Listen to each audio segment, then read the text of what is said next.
I'm so lucky.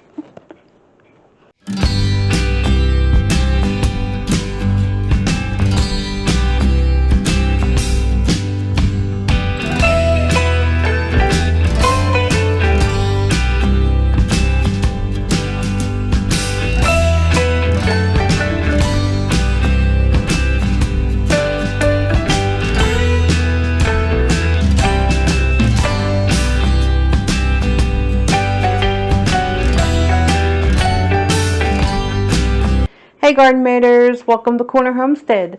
So today I'm back in the kitchen with another fast and easy recipe for you to make any day of the week. This time it's cheesy hamburger potato bake. So for this recipe, I'm going to be using my dehydrated sliced potatoes. If you watched my video on the dehydrating of the potatoes, you will see how I did these. If not, feel free to go back and watch it. I'll link it in the corner. But these are great to have on the shelf for days like this when you don't feel like fooling with potatoes. Now, of course, you can use fresh potatoes. Just peel them, slice them, or leave the skins on if you prefer. I don't want to do all that today. I want it quick and simple. I'm going to use my dehydrated potatoes. So let's get cooking. Okay, so for the recipe, you're going to need a pound of ground beef. I already have my ground beef in the skillet. I'm preparing to brown it. And you'll also need 1 onion. I've already have it chopped and ready to add to the ground beef. Now the onions, you do need 2 medium onions. My onion was a very large onion, so that's why I'm only using 1. You'll need some salt and pepper. 1 cup of peas. Now, as I said, I'm using my dehydrated potatoes. If you do not have dehydrated potatoes to use, you will need between 6 to 8 potatoes, and you'll need them thinly sliced. You're going to need a can of cheddar cheese soup. If you don't have this, you can also use cream of chicken. This is going to work the best. And 1 cup of grated cheddar cheese. I do not have the cheddar cheese today, so I'm probably going to use a Mexican style cheese. I know it's not the same, but I don't want to go to the store just for cheddar cheese, so I'm just going to use the Mexican cheese. It'll be fine. And also, you need 4 to 6 carrots. You want to slice them. It's optional if you want to put the carrots in. I'm not going to because, again, I don't have any, so I'm just going to go with the peas. Let me show you how you put it together. So my ground beef is pretty well browned up. A little bit of pink left into it, but I'm going to go ahead and add my onion. And then I'm going to let this cook until the onion is just a little soft. And the rest of the ground beef to be cooked up where there's no more pink in there. Okay, so this is cooked a little bit longer, not much. I'm going to go ahead and add some salt and pepper to it. So just a little salt and pepper, and then we'll continue to get the onion soft. It's smelling really good so far. Really good. I love the smell of beef and onions cooking. It's like a mystery what you're going to make out of it. It smells so good. We'll be back. Okay, so I have my regular 9 by 13 casserole dish here. And I'm going to get ready and build the casserole. I did lightly spray this with cooking spray just to be on the safe side. I didn't want to take any chances of anything sticking, even though it's going to get a lot of juice into it. So the first thing I do is add half of the ground beef and onion mixture. I'm going to spread it out a little bit here. Now again, this is not going to look like a lot, but it will. It'll be plenty.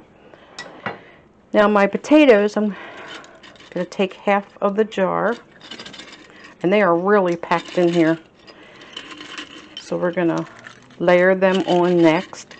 And again, if you're using, oh lordy, if you're using fresh potatoes, you would just layer on your slices here.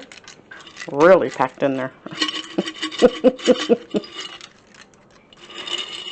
Good gravy. Oh, there we go. I got a bust a move there. It busted a move. Okay, so half of the potatoes. And now I'm going to add half of the can of cheddar cheese soup. Just going to dab it over the top of this. This cheddar cheese soup is so yummy. I don't know why it just tastes so good. And then on top of this, I'm going to sprinkle my cheese.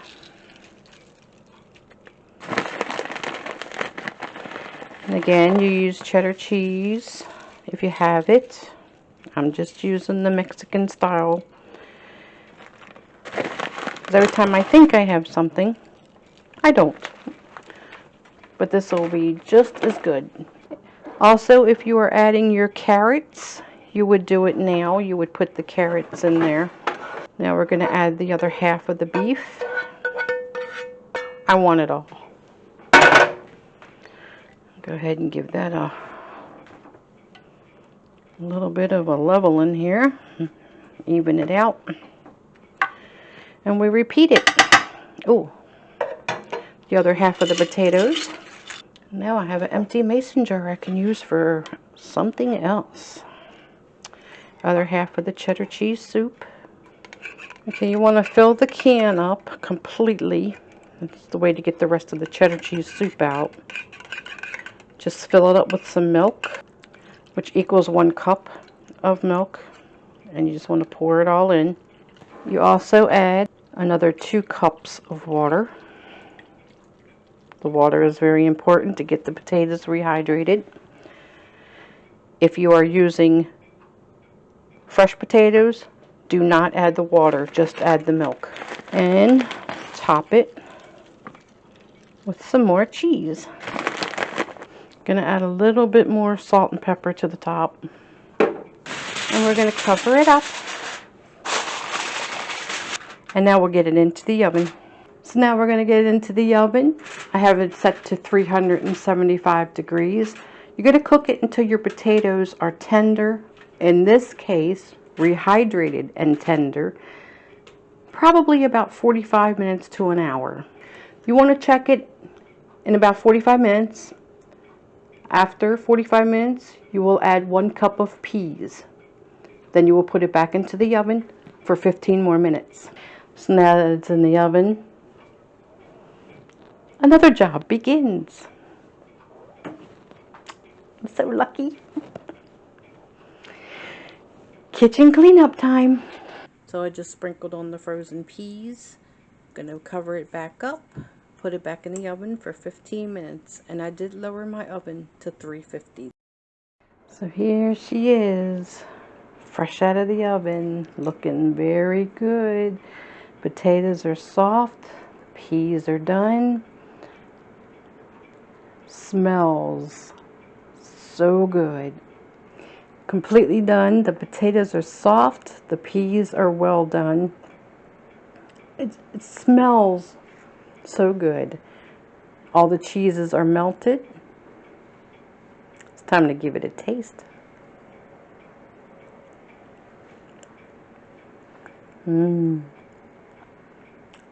That is really, really good. Really good.